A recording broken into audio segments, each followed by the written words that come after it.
народа согласовали и отдали вот эти места. Все вот эти места. Вон гора за горой идет. Туда в Аргунское еще дорога. Раньше ни ингушский, ни чеченский. Понимаешь? Это общий народа земля.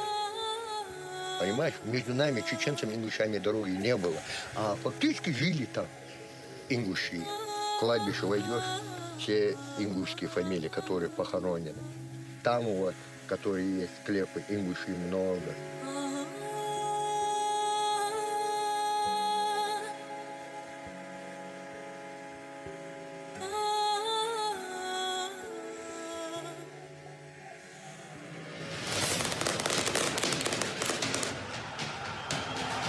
Вот это мы отдали. Вот здесь 1300 гектар отдали. И вот здесь вот отдали вот эту всю территорию. На Кавказе земельные вопросы так не решались. И не решаются. Нет здесь никакой справедливости.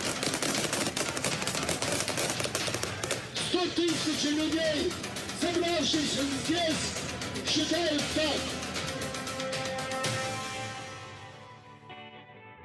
В 1983 году, когда была Чечено-Ингушетия, вот этот лесной массив, из-за того, что у Бамутского лесничества и Ачхомартановского не хватало объемов, из Сунжского района изъяли и передали их туда. Ну, в рамках одной республики местные власти манипуляциями занимались. Теперь, когда мы с соседей разъехались, этот массив остался на нашей территории.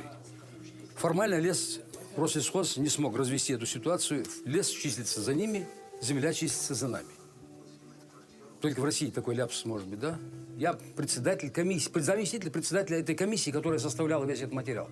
Я пешком прошел вот отсюда начиная, вот так вот, реперы, выставляя реперы и ставя точки на местности. Я долгое время молчал, пока я не увидел лицемерие власти. Вот это мы отдали, вот здесь 1300 гектар отдали, и вот здесь вот отдали вот эту всю территорию, которую я обвел красным карандашом. Так что... Что получили? Подожди, что-то у меня в кармане было здесь. А это не это, извиняюсь.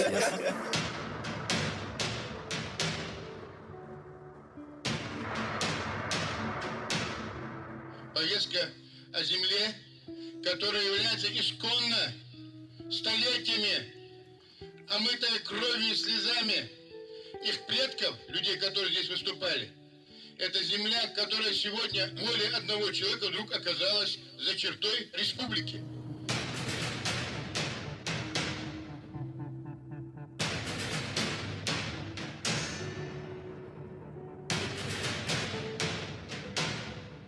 Народ хочет знать, что стало с нашей землей, что мы отдали и что у нас осталось. Из 85 субъектов Российской Федерации Ингушетия – это самая малоземельная республика.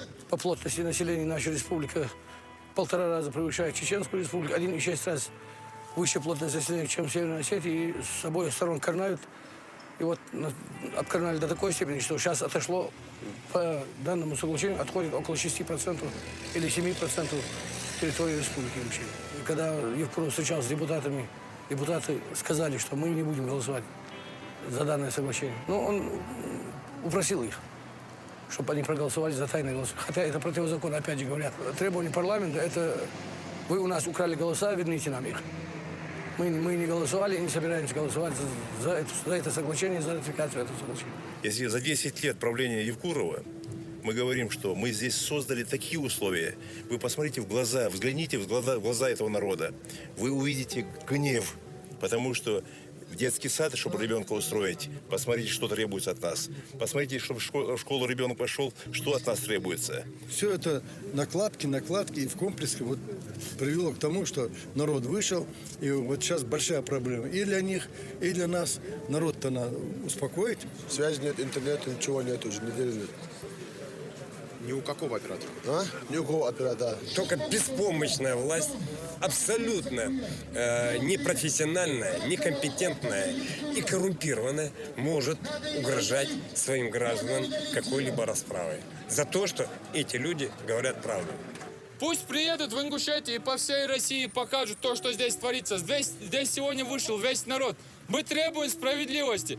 Нету здесь никакой справедливости. Почему народ взбаламутили вот так? Глава республики сказал, 2 сантиметра от нас никто не получит. 2 сантиметра. Но ушло 32 и тысячи гектаров. А живые люди сегодня на этих Сегодня никто там не живет. Ценность этого леса в чем? Он девственный лес. И второй вопрос, экономического характера вопрос. Вот здесь лежит месторождение. Нефтяное месторождение. Многие показывают, мне рассказывают, говорят, вот оно лежит вот так вот. 70% этого месторождения на территории Ингушетии. Там нефтяные вышки стояли, нефть качали. Там есть серный газ. Аналога этому газу нету. Так как его замуровали, то ли сетали, по рассказу людей раньше, трубы привезли, это до войны, замуровали, стоит газ. Там и соль. Ну, там добра много. В историческом плане это родина.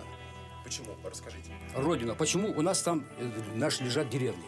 Чеч-Ахки – это родина Тищоевых. Там лежат деревни Мержоевых. Их 7 или 9. Там наши башенные комплексы. У нас это род без башни, у нас это... Там камни, там земли пусть не будет, там ничего пусть не будет. Но это там, где я корни свои имею. В Конституции сказано, четко прописано, что такие-то вопросы, в частности, земельные вопросы, по переделу ли, по передаче ли земель, по переделу границы ли, решаются исключительно согласие народа. Если я сына сватаю с кем, я соглашусь со всеми родными. Вот я хочу сватать того дочку, то. А он не согласовался с народом. Ингушский президент, чеченский президент. Надо с народом согласовать. Что думает народ? Спросить у народа. Вот хочу отдать. Мне Москва говорит, чтобы я отдал эту землю. Правильно я говорю? Вот так надо.